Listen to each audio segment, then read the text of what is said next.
우리가 일상 가운데 육신을 입고 태어나는 것은 신비 중의 신비다, 이렇게 말할 수 있는 것이죠.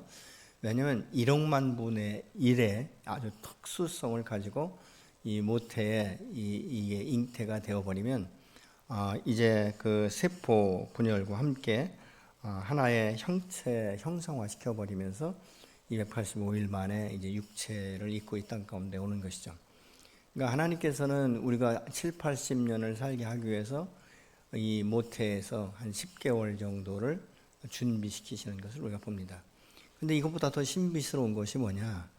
우리가 인간의 힘으로 능력으로가 아니라 위로부터 나는 것. 그래서 지난주에 나눴듯이 그것을 거듭나는 것이다, 이렇게 말씀하고 있는데, 사람이 어떻게 거듭날 수 있는가? 근데 오늘 본문은 사람이 영원한 생명, 이 거듭나기 위해서는 이제 이 양의 문으로 들어가야 된다. 근데 이 양의 문은 누구인가? 바로 예수 그리스도다라고 말씀을 하고 있죠. 예수 그리스도를 통해서 우리가 그 안에 들어가고 그가 내 안에 들어오면 우리는 영원한 생명을 얻게 되는데, 이것을 우리가 어떻게 믿는가? 로마서 10장 17절에 보면 우리의 믿음은 들음에서 나며 들음은 그리스도의 말씀으로 말미암는다라고 말씀하고 있죠.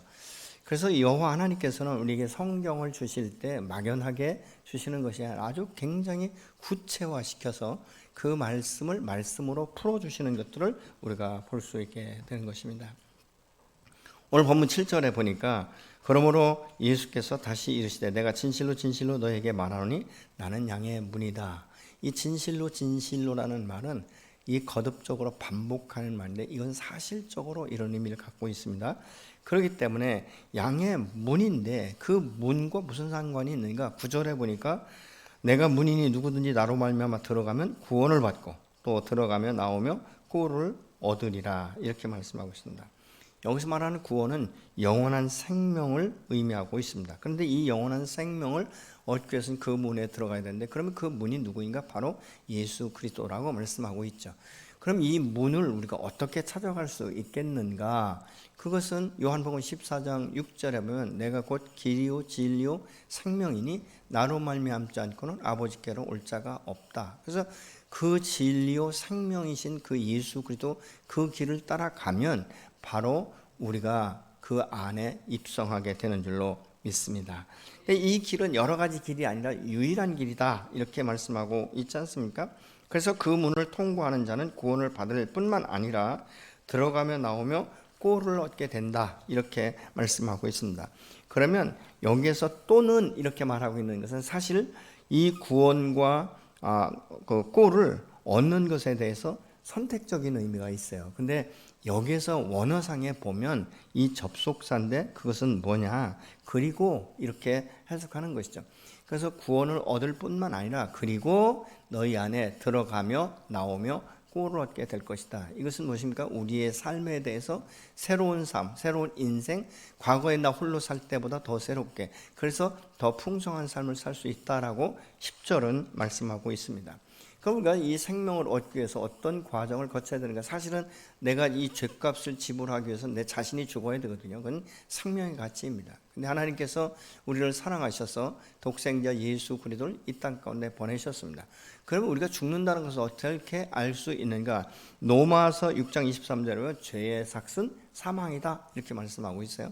근데 많은 분들이 이런 부분에 대해서 사실은 이 불신자들은 믿지 않습니다.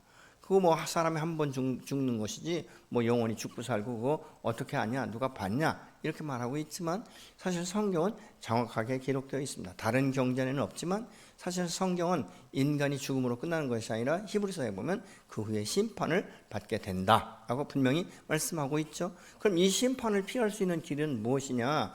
요한복음 5장 24절에 보면 그 예수를 믿으면 사망에서 생명으로 옮겨지고 심판에 이르지 않는다, 이렇게 분명히 말씀하고 있어요. 그렇기 때문에 세상 사람들이 영원한 생명을 얻고 못 얻고는 내가 몰라서가 아니라 선택적인 것이죠.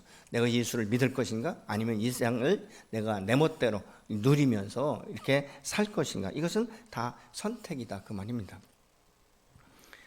그래서 예수님께서 그 문을 열고 들어올 수 있도록 나의 죄값을 대신 지불하기 위해서 십자가에서 자기의 생명을 아낌없이 내어주지 않았습니까? 그렇기 때문에 이 영원한 구원을 얻게 하시는 것으로 끝나지 않고 들어가면서 나오면서 꼴을 얻게 되는데 풍성하게 이루어진다라고 말씀하고 있습니다. 이 10절에 보니까 도둑이 오는 것은 도둑질하고 죽이고 멸망시키는 것뿐이요 내가 온 것은 양으로 생명을 얻게 하고 더 풍성한 삶을 살게 하기 위함이다. 여기서 보면 우리가 뭘 할 수 있냐면 누구든지 이 땅 가운데 올 때 목적이 있다는 것입니다. 도적이 오는 이 목적은 도둑질하고 속이고 그래서 그 영혼을 아주 권핍하게 만들어버리는 이런 인생을 살아갈 수 있도록, 그래서 이 세상은 정말 살맛나는 세상이 아니다, 차라리 망했으면 좋겠다, 이런 사고방식을 갖도록 만드는 것이 바로 도적이 하는 일이다 라고 말하고 있는데, 이 선례를 들어보면 창세기에 보면 하나님께서 이 우리의 육체를 흙으로 지으시고 그 코에 생기를 불어 생명이 되었는데 항상 이렇게 말씀합니다. 우리가 우리의 형상을 따라, 이 형상이라는 것은 눈에 보이는 육체가 아니에요. 눈에 보이는 형체가 아니라 영적인 것을 말하고 있는 것이죠. 창세기 3장에 보면 하나님과 인간이 서로 소통하고 한 이 에덴이라는 이 동산에서 거닐면서 대화하셨다, 이렇게 말씀하고 있지 않습니까? 그런데 왜 우리가 죄인인가? 이것은 이 창세기 3장에 보면 아주 이 피조물 중에 뱀이 굉장히 간교한데 사단이 이 뱀을 통해서 이 하와를 꼬시기 시작하는 것이죠. 야, 이 동산에 있는 모든 나무의 실과를 다 먹으라고 하지. 그러니까 이 하와가 이제 말을 이렇게 돌리지 않습니까? 근데 이 사탄이 그렇게 얘기하는 것이죠. 그거 아니야. 너 그거 먹으면 하나님과 동일하게 될까봐 하나님께서 그거 먹지 말라고 하는 거야. 이 말을 말이죠, 듣기 전에는 한 번도 생각해 본 적이 없어요. 근데 그 말을 들으니까 자꾸 생각하고 묵상하게 되고, 정말 그럴까? 이런 갈등 속에 있다가 어느 날 에라 모르겠다, 한번 먹어보자 해서 그 선악과를 따먹는 순간에 그가 본 것은 하나님의 영광 가운데 같이 동등된 것이 아니라 자기가 죄인이라는 것을 깨닫고 부끄러운 이 수치감을 갖게 되지 않습니까? 그래서 성경에 보면 한 사람이 죄를 범하면 모든 사람에게 그 죄가 따라왔다. 이 죄의 영향력은 얼마나 강력한지 모릅니다. 그래서 이 도둑이 오는 목적은 도둑질하기 위함입니다. 영혼을 도둑질하고 삶을 도둑질해서 사람의 마음이 강팍하게 하고, 그래서 이 상처가 많고 이 고통이 많은 이 세상 가운데 살아가면서 내가 강하지 않으면 이 세상을 견딜 수 없다, 살 수 없다, 성공할 수 없다, 행복할 수 없다, 이런 이 마음을 갖게 되니까 자꾸 사람의 마음이 더 강력하고 더 강팍해지고 더 삭막한, 그래서 이웃도 사랑으로 섬겨야 되는데 그렇지 못한, 정말 나 하나 잘나고 우리 가정만 잘되고 우리 사업자만 성공하면 되는 것처럼 생각한단 말이죠. 그러나 이 목자 되시는 예수는 자기의 생명을 아낌없이 내어주신다. 왜?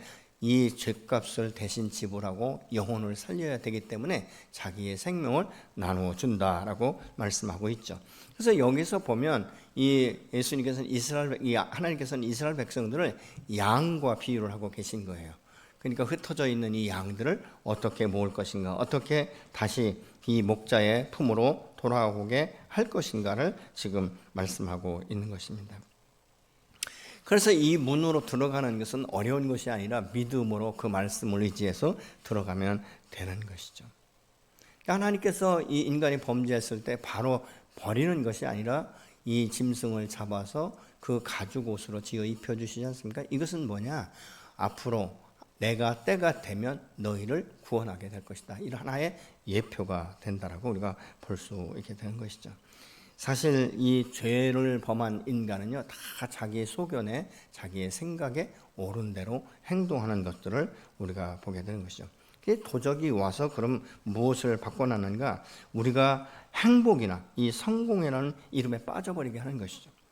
그릇된 가치관과 세계관을 갖게 해서 하나 앞에 나오지 못하게 하고 그 영혼을 도적질을 하는, 그래서 결국은 그 삶이 영원한 파멸의 지경에 이르게 할 수밖에 없다는 것입니다. 그러나 양으로 생명으로 또 더 넘치게 하려고 주님은 오셨다라고 말씀하고 있지 않습니까? 도적이 온 목적과는 정반대의 상황인 것을 우리가 볼 수 있는 것이죠. 예수님은 죄로 죽은 우리에게 영원한 생명을 주시고 하나님을 찾고 만날 수 있는 길을 여셨고 문이 되셔서 문으로 들어오면 구원을 얻게 하신다라고 말씀하고 있습니다. 뿐만 아니라 그 문에 들어오면 우리가 이전에 경험하지 못했던 더 풍성한 삶을 살게 된다라고 말씀하고 있는데, 여기서 풍성하다 이 말의 이 뜻은 초과분이다, 넘치는 것이다 라고 지금 의미하고 있어요. 그러면 이 의미가 무엇인가? 우리가 바닷가에 가면 파도가 탁 한번 치고 딱 끝나지 않지 않습니까? 파도는 계속해서 밀려오는 거예요. 그렇듯이 우리의 인생을 하나님께서 계속적으로 새로운 힘을 주시고 내가 생각한 것, 내가 계획한 것보다 항상 넘치도록 채우시고 인도하시고 보호하시고 보존하신다는 의미인 줄로 믿습니다. 그러니까 이런 삶을 우리가 어떻게 살 수 있는가? 우리의 목자가 되시는 그분을 바라보면서 그 안에서 그분과 하나가 될 수 있는 것인데, 그러면 어떻게 하나가 되는가? 인간의 힘으로, 능으로, 방법으로가 아니에요. 하나님의 방법으로라는 것이죠. 11절에 보니까 나는 선한 목자라, 선한 목자는 양들의 목숨을 버리거니와, 이 선한 목자가 양들의 목숨을 버리는 이유가 무엇인가? 사랑 때문이라는 것입니다. 우리가 자녀를 키우다 보면 아이가 어떤 때는 너무 이 몸에 막 이 열이 나고 말이죠, 이 고통을 느낄 때 엄마 나 죽을 것 같아 이러면 어떻게 생각하십니까? 차라리 하나님 내가 아프고 이 아이를 좀 건강하게 해주세요. 어떤 때는 이 자녀가 아주 몹쓸 병에 걸려서 이게 뭐 사느냐 죽느냐 이런 지경에 이르게 되면 어떻게 말합니까? 차라리 하나님 나를 그 자리에 가시고 나를 데려가시고 내 자식 살려주십시오라고 우리가 기도하지 않습니까? 그러나 우리의 육신을 가진 우리 인간, 이 죄성을 가진 인간은 내가 죽는다 할지라도 상대방을 살릴 수 있는 능력은 없습니다. 그러나 성자 하나님이신 예수 그리스도는 능히 그 부분을 하실 수 있기 때문에 그분이 우리의 죄를 대신해서 죽으시고 그리고 우리를 살리셨다라고 말씀하고 있는 것입니다. 우리가 이 양을 사랑하기 때문에 이 보존하고 살핀다는 것은요, 아무런 대가, 아무런 조건을 제시하지 않습니다. 사랑하기 때문에 그런 것이죠. 구약 성경에 보면 이 다윗이 양을 지킬 때 이 곰과 사자가 와서 이 양의 새끼를 물어갈 때 그 다윗은 바로 쫓아가서 그 입에서 이 새끼를 건져내고 그것들이 자기를 물어서 죽이려고 할 때 그 수염을 잡고 그것을 찢고 이겼다라고 이 사울 왕 앞에서 이야기를 합니다. 이런 이야기가 뭐냐면 내가 양을 사랑하기 때문에 나는 이 양을 지키기 위해서 내 목숨 내어놓고 지켰다라고 지금 말하고 있는 것이죠. 그러면 우리가 사랑의 척도를 그러면 우리가 어떻게 잴 수 있는가? 뭐 여러 가지로 우리가 이야기할 수 있습니다. 그러나 한 두 가지로 우리가 생각해 보면 인내한다는 것입니다. 그래서 이 고린도서 13장이면 사랑은 오래 참고 이렇게 말씀하고 있지 않습니까? 왜냐하면 사랑하기 때문에 그것을 용납해 주는 것이죠. 우리가 잘 아는 대로 누가복음 15장이면 둘째 아들이 집을 나가지 않습니까? 근데 그 아버지는 이 형도 그러잖아요. 허랑방탕했다. 근데 아버지라고 그 소리 못 들었겠습니까? 그러나 그 아버지는 요동함 없이 낙심하지 아니하고 포기하지 아니하고 끝까지 아들을 기다리다가 그 아들이 돌아오는 모습을 볼 때 상거가 먼데 거리가 먼데 딱 보니까 자기 아들인 거예요. 그래서 뛰어가서 그 아들을 끌어안고 집에 들어와서 잔치를 배설하지 않습니까? 사랑하기 때문에 오래 참을 수 있는 것이죠. 우리가 또 창세기에 보면 말이죠, 이 야곱은 그 라헬을 얼마나 사랑했는지 14년을 그냥 무못으로 노력 봉사했어요. 근데 그 성경은 이렇게 말합니다. 14년이 수일 같았다. 어렵지 않았다는 거예요. 여러분, 사랑하면서 기다리는 건 어려운 게 아니에요. 지루한 게 아니에요. 왜요? 사랑하기 때문에 그렇습니다. 또 한 가지는 뭐냐면 돈입니다. 돈을 사랑한다면요, 아낌없이 내어주지 않습니까? 사랑하면 밥도 사줄 수 있는 것이고 옷도 사줄 수 있는 것이고 그렇지 않습니까? 그런데 사랑이 식어지거나 사랑하지 않는 관계는 밥 한 번 사주는 것도 아까운 거예요. 괜히 찾아와가지고 돈만 쓰게 했다. 이런 후회, 이런 생각이 든다면 내 사랑이 식어졌든지 아니면 내가 사랑하지 않든지. 우리가 부부간에 결혼하신 분들은요, 이 사랑 때문에 많이 싸우잖아요. 결국은 무엇입니까? 당신은 내 마음 몰라준다는 거 아니겠습니까? 왜 몰라주죠? 자기 일변도로 나가기 때문에 그래요. 그러니까 사랑이라는 것은 상대방을 용납하고 인정해주고 기다려주고 격려해주고. 근데 우리가 그런 게 없는 거예요. 왜? 우리는 죄성을 가지고 있고 많은 상처를 받고 우리가 보고 듣고 한 것이 정말 남을 격려하고 위로하고 이것보다는 판단자에 서서 이건 옳고 그르고 누가 잘못했고 이렇게 판단을 하다 보니까 이 우리의 마음들이 찢기기 시작하는 것이죠. 더 이상 누구를 품을 수 있는, 이 용납할 수 있는 탱크가 없는 거예요. 그러니까 계속적으로 이 채워주기만을 원하는 이런 모습들이 오늘의 모습 아니겠습니까? 그러니까 우리가 문제는 돈을 쓸 때 아까운 생각이 든다면 이건 진정한 사랑이라고 볼 수 없다는 것이죠. 이 돈을 쓰는 것이 아까운데 어떻게 우리가 생명까지 내어줄 수 있겠는가? 이 쉰들러 리스트라는 이 책에 보면 쉰들러는 말이죠. 사실은 책이 나오기 전까지 굉장히 평범한 사람이었어요. 아무도 잘 몰랐어요. 근데 그가 책을 통해서 얼마나 많은 사람들에게 영향력을 줬는지요. 그는 이 죽음의 이 수용소에서 이 1200명 정도의 생명을 구합니다. 자기의 뭐 재산을 팔고 어떤 돈으로 다 이렇게 해서 구해요. 근데 맨 마지막에 이 사람이 하는 소리가 있어요. 내가 배지를 팔았더라면 한 사람을 더 구할 수도 있었을 텐데. 그러니까 한 영혼, 한 사람을 살리기 위해서 그 나치 수용소에서 한 사람 한 사람씩 빼고 시작한 것이 1200명을 빼었다는 것이죠. 여러분, 물질에 대해서 아까웠으면 자기가 그렇게 하겠습니까? 그 사람은 지위가 있었어요. 자기는 죽을 수 있는 위치가 아니었어요. 그럼에도 불구하고 영혼을 사랑하기 때문에 그렇게 자기의 모든 것들을 다 걸고도 후에 가서 후회하는 것은 내가 했더라면 한 사람이라도 더 구할 수 있었을 텐데 하는 이런 모습을 우리가 볼 수 있지 않습니까? 그래서 선한 목자라는 이 선하다 이 말은요, 좋은, 건전한, 강력한, 탁월한 이런 의미를 가지고 있어요. 근데 이것은 뭐냐? 도덕과 지혜를 함께 가지고 있다는 것입니다. 양에 대해서 맹목적으로 살아가는 것이 아니라 지혜가 동반되기 때문에 이 양의 처지를 잘 알게 되는 것이고 양의 성격과 양의 약점들을 자세히 알기 때문에 그 필요에 따라서 이것을 도와주면서 공급한다는 것입니다. 그래서 돌본다라고 말하고 있는 것이죠. 여러분, 우리가 이 자녀를 이게 출산하고 나면 이 어머니나 이 뭐 요즘에 이제 뭐 아빠들도 그렇게 하고 있지만 기저귀를 갈 때 보면 아이가 짓무른 데가 있는지 뭐 짓무른 데가 있으면 분 같은 거 발라주고 그러지 않습니까? 그래서 아주 정결하고 깨끗하게 이렇게 돌봐주는. 그래서 자녀 하나를 이 양육할 때까지 이 부모는요 말할 수 없는 손이 가지 않습니까? 이게 그렇게 우리가 성장을 시키는 모습을 우리가 볼 수 있게 되는 것이죠. 그런데 오늘 12절에 보니까 사꾼 목자는 목자가 아니며 양도제 양이 아니라 이리가 오는 것을 보면 양을 버리고 달아나느니라. 이리가 양을 물어가고 해친다라고 말씀하고 있습니다. 사꾼 목자는 평소에는 목자처럼 보이지만 위기 상황이 오면 굳이 자기의 생명까지 내어주면서 지킬 필요성을 느끼지 못하는 것입니다. 왜요? 자기의 생명을 양보다 더 중요시하기 때문에 그런 것입니다. 여기서 돌본다 이 말은요, 관심을 갖는다, 염려한다, 괴로워한다 이런 의미가 있어요. 그러니까 돌보지 않는다는 것은 이 관리는 하지만 책임지지 않겠다는 것이죠. 관리하는 동안 월급을 주어지니까 그냥 일하지만 자신의 생명까지 놓을 필요는 없다, 느끼지 못한다 이런 것이죠. 어떻게 보면 주인의식이 없다는 것입니다. 이 죽게 하듯 하라는 책의 저자 최의승 장로는요 이렇게 말합니다. 자기가 어렵게 사업을 시작했어요. 그리고 새롭게 공장을 짓고 새로운 기계를 집어넣고 제품을 생산했는데 오늘 야밤에 이 직원으로부터 전화가 온 거예요.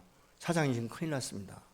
지금 우리 공장이 다 물에 잠겼습니다. 처음엔 발목에 잠겼는데 지금은 가슴까지 올라왔습니다. 근데 왜 그러냐면 비가 쏟아지면서 이제 이 간조 시간이 되다 보니까 바닷물이 같이 들어온 거예요. 그래서 이 공장을 전체를 이제 삼킬 듯이 다 물었는데 이 사장이 마음으로는 말이죠. 굉장히 이게 안쓰럽고 이거 말로 표현할 수 없죠. 이제 나는 망했다 이런 생각이 드는데 그러면서 직원들한테 이렇게 얘기합니다. 나가라, 빨리 나가라. 직원들은 뭐라 하냐면 사장님 먼저 나가십시오. 여기 공장은 우리가 지키겠습니다. 이러면서 서로 떠내려가지 않으려고 밧줄을 말이죠. 서로 몸에 묶고 그 기계를 떠내려가게 하지 않으려고 막 기계를 붙들었다는 거예요. 뭐 때문에 그렇습니까? 월급 받는 월급쟁이로 끝나는 것이 아니에요. 이 사람들은 그 공장의 주인의식을 가지고 있는 거예요. 그래서 그런 어떤 이 사랑으로 하나가 된 것이죠. 예수 그리스도가 십자가의 죽으심으로 말미암아 우리에게 당신과 하나가 되기를 원하셨던 것이죠. 그래서 오늘 또 성경에 보면 뭐라고 말할까? 내가 아버지와 하나가 된 것처럼, 내가 아버지를 아는 것처럼 이들이 우리를 알기를 원합니다. 이렇게 지금 말씀하고 있지 않습니까? 그래서 이 선한 목자는 양과의 관계 가운데 아버지와 아들의 관계라고 지금 말하고 있는 거예요. 이것은 하나됨의 관계를 말하고 있는 것이죠. 14절 15절에 나는 선한 목자라. 나는 내 양을 알고 양도 나를 아는 것이 아버지께서 나를 아시고 내가 아버지를 아는 것과 같으니 나는 양을 위하여 목숨을 버리노라 라고 말씀하고 있습니다. 하나님이 예수 그리스도를 아는 것처럼, 예수 그리스도가 하나님 아버지를 아는 것처럼 나도 내 양을 알고 내 양도 나를 알기를 원한다는 거예요. 여러분은 하나님을 얼만큼 아십니까? 우리의 십자가에 죽으신 예수님을 얼만큼 알고 계십니까? 여기서 안다는 말은 알다, 이해하다 이런 의미예요. 근데 이것은 어떻게 이해하다, 머리로, 지식으로 아니에요. 경험을 통해서 안다는 것입니다. 우리가 부모를 아는 것은 지식이나 이론이 아니지 않습니까? 관계를 통해서 경험되어질수록 더욱 신뢰하게 되는 것이죠. 그것이 무엇입니까? 친밀함이라는 것입니다. 하나님 아버지의 사랑과 은혜를 깨닫게 되고 실천을 통해서 이것이 내 안에서 계속적으로 내재화시키기 시작한다는 것이죠. 그러니까 변화와 함께 성숙되어 가면 갈수록 그분을 더 깊이 알아가는 것이죠. 여러분, 안다는 것은 한두 번 만나는 것이 아니에요. 자주 만나고 그리고 함께 대화하고 공동의식을 갖는 것이고 하나가 되는 이런 일들을 경험을 통해서 알게 되는 것이죠. 우리가 주님과 함께 동행할 때 우리의 삶은 이전의 삶과 다르게 더 풍성한 삶을 살아갈 수 있게 되는 줄로 믿으시기 바랍니다. 이 풍성한 삶은 뭐냐? 활력이 우리에게 주어지는 거예요. 소망, 에너지 이런 것들이 생기는 거예요. 여러분, 다 똑같이 생명이 있다고 해서 다 똑같은 생명이 아니지 않습니까? 예를 들어 내가 38년 동안 베데스다 연못가에 누워있는 이 환자는 살았지만 활력이 없는 거예요. 일어서 활동할 수 있는 기력이 없다고 말입니다. 열대혈증 앓던 이 여인은요, 자기의 이 육체의 질병을 치유하는데 온 심혈을 다 기울이기 때문에 다른 것은 쳐다볼 기회조차도 없었습니다. 현재 내가 이 세상 가운데 빠져 있다면 우리는 주님을 바라볼 여력이 없는 것입니다. 어떻게 하면 내가 이 세상 가운데 더 행복하게 살 수 있을까? 어떻게 하면 더 많은 돈을 벌 수 있을까? 어떻게 하면 나가 승승장구할 수 있을까? 여기에 주력하다 보면 자신이 지금 어떤 위치에 있고 자신의 속사람이 얼마나 나약해지고 얼마나 강팍해졌는지 이런 것조차도 생각하지 못하면서 대부분 뭐라고 말하는가? 사람이 살려면 다 그런 거지. 이렇게 치부해 보는 경우가 많지 않습니까? 이 활력이라는 것은 새로운 생명, 이 풍성한 삶은 이전에 내가 도저히 경험할 수 없었던 것이죠. 그 예수님은 양을 지키고 보존하기 위해서 양을 공동 우리에 놓고 문지기가 밤새 지키고 다음날 아침에 양의 이름을 목자들이 부른다는 거예요. 그러니까 공동으로 있는 이 양의 우리에 몰아넣기 때문에 그냥 겉으로 봐서는 양을 구별하기가 쉽지 않다는 것이죠. 그런데 재밌는 것은요, 이 목자가 양을 부를 때 양들이 그 음성을 듣고 나온다는 거예요. 나와서 어떻게? 목자 앞에 다 모여든다는 것입니다. 참 놀랍지 않습니까? 양이 우매하고 참 미련하고 고집이 세고 자기 마음대로 하려고 하는 것 같지만 목자가 부르면 그 음성을 듣고 목자 앞으로 달려온다라고 말을 하고 있습니다. 그럼 오늘날도 우리가 뭐 집에서 조금 다른 이야기지만 여러분, 우리가 그 애견 같은 것을 보세요. 그 주인이 5명이라도 5명의 음성을 다 분리하지 않습니까? 자기를 제일 사랑해주는 사람이 오면 막 뒤집어져가지고 난리를 치우잖아요. 그런 걸 보면 또 사랑할 수밖에 없지 않습니까? 근데 애부인이 가서 불러보세요. 그 이름을 똑같은 이름을 부른다고 해서 막 개가 뒤집어지고 절대 안 그러거든요. 오히려 막 지서대고 그러지 않습니까? 무엇입니까? 관계인 것이죠. 내가 하나님을 알기 원하고 예수님을 알기 원하고 내 자신을 알기 원하면 우리는 주님 앞에 나아가서 주님과 관계를 맺어야 될 줄로 믿습니다. 안다는 것은 지식이나 이론이 아니에요. 경험을 통해서 아는 것이고 예수님이 선한 목자로 오셨지만 아무나 주님의 인도함을 받을 수는 없습니다. 관계된 분들만 봤죠. 근데 어떤 때는 특수한 경우가 있습니다. 예수님을 만나기 원해서 이 삭개오는 좀 키가 작았던 것 같죠? 그래서 나무 위에 올라갑니다. 근데 그때 예수님이 그를 보시면서 삭개오야 내려오라고 말하고 있죠. 내가 오늘 너희 집에 들어가겠다. 너와 함께 하겠다. 라고 먼저 부르시죠. 세리를 부르실 때는 뭐라고 말합니까? 너는 나를 따라오너라. 내가 너를 사람 낚는 어부가 되게 하리라. 이렇게 먼저 이름을 부르실 수도 있습니다. 또 어떤 경우에는 하나님의 이 뜻을 어기면서 그렇게 예수 믿는 사람을 핍박하던 이 사울을 부를 때는 전혀 다른 방법으로 부르시지 않습니까? 당신 누굽니까? 라고 말할 때 나는 내가 핍박하는 예수다. 이렇게 말씀하시는 것을 우리가 볼 수 있죠. 여러분, 오늘날 우리가 세상에서는 수많은 소리가 들려요. 얼마나 많은 소리가 들리는지 모릅니다. 때로는 우리를 유혹하는 소리, 때로는 우리를 음란하게 만드는 이런 소리, 때로는 우리가 출세할 수 있을 것 같은 이런 소리. 보이스피싱도요, 얼마나 많이 지금 이렇게 되는지 모릅니다. 어떤 때는 이렇게 은행에 가서 카드로 인출하려고 보면 이런 글귀가 있어요. 오늘 또 2명이 경찰서에 찾아왔습니다. 그게 뭐예요? 보이스피싱 걸렸다는 얘기잖아요.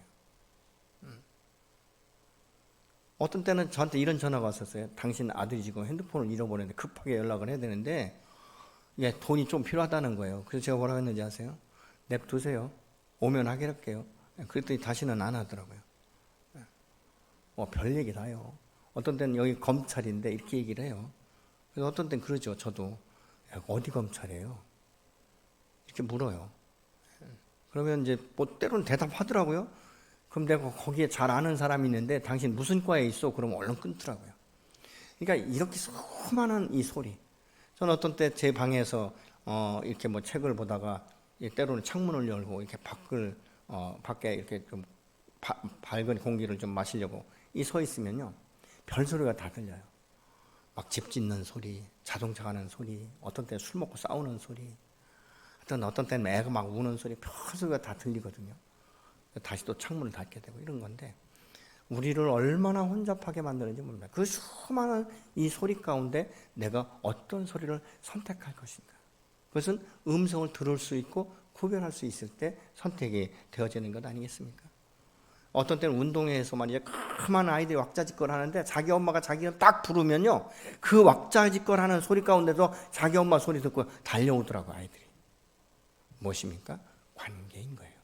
계속 반복적으로 이야기를 듣다 보니까 엄마의 음성과 독특함, 이런 것들을 아이들이 듣는 것이죠. 또 마찬가지죠. 수많은 아이들이 울지만 엄마는 자기 자식에 대해서 정확하게 듣기 때문에 이런 그 부분들을 우리가 보고 있지 않습니까? 이 세상에는 수많은 소리가 때로는 나를 낙심하게 하고 나를 좌절하게 하고 힘을, 에너지를 상실하게 하고 때로는 내게 힘이 되는 말씀도 있지 않습니까? 그런 음성도 있지 않습니까? 그런데 선한 목자이신 이 주님의 음성을 우리가 알아듣고 반응한다는 것은 축복 중에 축복인 줄로 믿습니다. 왜요? 그분은 우리를 오늘 또 진리 가운데 세우시기 때문에, 그분은 우리를 생명으로 우리를 감싸시기 때문에, 그리고 우리가 낙심하고 좌절할 때 찾아오셔서 말씀하죠. 아들아, 걱정하지 마라. 내가 너를 이렇게 세울 것이다. 내가 너를 도와줄 것이다. 그래서 이렇게 주님은 말씀하고 있는 거예요. 내가 그렇게 아프고 힘들어하면 내 마음이 아프단다. 너 돈 몇 푼 없다고 좌절하나? 낙심하면 안 되지. 나를 바라봐라. 내가 귀를 기울이면서 나를 따라와라. 내가 너를 세우고 새롭게 하리라. 그럼 그 이사야서 같은 데 뭐라고 말합니까? 여호와를 앙망하고 여호와를 바라보면 독수리에게 치며 올라감 같은 새 힘과 새 능력을 주신다라고 말씀하고 있지 않습니까? 이 귀로만 듣던 하나님을 욥은 내가 얼굴을 보았다, 이렇게 말씀도 하고 있지 않습니까? 주님은 오늘 또 우리에게 수많은 말씀을 하세요. 내가 너를 사랑한다. 내 앞에 나와라. 내가 문이니, 구원의 문이니 내 안으로 들어오라고 말씀하시는 것이죠. 그래서 그 문에 들어갈 수 있도록 길을 이미 열어놓으셨다라고 성경은 분명하게 말씀하고 있지 않습니까? 하나님 오늘도 저와 여러분 앞에 서서 말씀하기 시작하는 것이죠. 너 힘드니? 나를 바라볼 수 없겠니? 많은 것들을 보지 말고 나만 바라볼 수 없겠느냐라고 말씀하시죠. 내가 너를 위해서 내 생명을 아낌없이 내어줬는데, 내 아들의 생명을 아낌없이 내어준 내가 너희를 위해서 무엇을 아낄 수 있겠느냐라고 주님은 말씀하십니다. 여러분의 마음 가운데 근심이 있습니까? 여러분의 삶 가운데, 여러분의 인생 가운데 고통이 있습니까? 광야와 같습니까? 하나님은 책임지시죠. 이스라엘 백성들을 출애굽시키고 네 알아서 해 이렇게 말씀하지 않지 않습니까? 그들의 불신이 끝날 때까지 광야로 인도하시고, 광야에 버려둔 채 그냥 그곳에서 알아서 먹고 살라고 하지 아니하시고, 낮에는 구름 기둥으로, 밤에는 불 기둥으로 지키시고, 매일 매 순간마다 만나와 메추라기를 통해서 먹이시고 보존하시고, 결국은 약속의 땅으로 들어가게 하시는 그 하나님은 오늘도 살아계신 저와 여러분의 아버지가 되시는 줄로 믿으시기 바랍니다. 혹시 여러분 인생 가운데 너무 힘들고 지쳤습니까? 아무도 의지할 수 없고 하나님조차도 믿을 수 없다라고 혹시 그렇게 말씀하시는 분 혹시 안 계십니까? 그것은 도적이 주는 마음인 것입니다.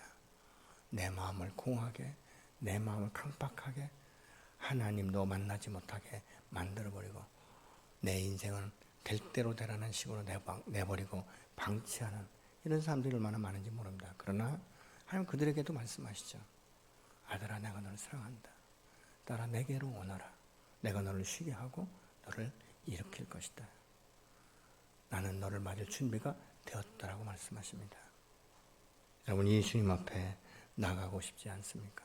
그 문으로 들어가는 건 단순해요. 믿음으로 말씀 앞에 순종해서 나가면 우리가 그 문에 들어갈 수 있고, 그 문에서 주님을 만날 수 있고, 주님이 내 안에 들어오셔서 평생, 아니 영원토록 함께 동행하실 줄로 믿으시기 바랍니다.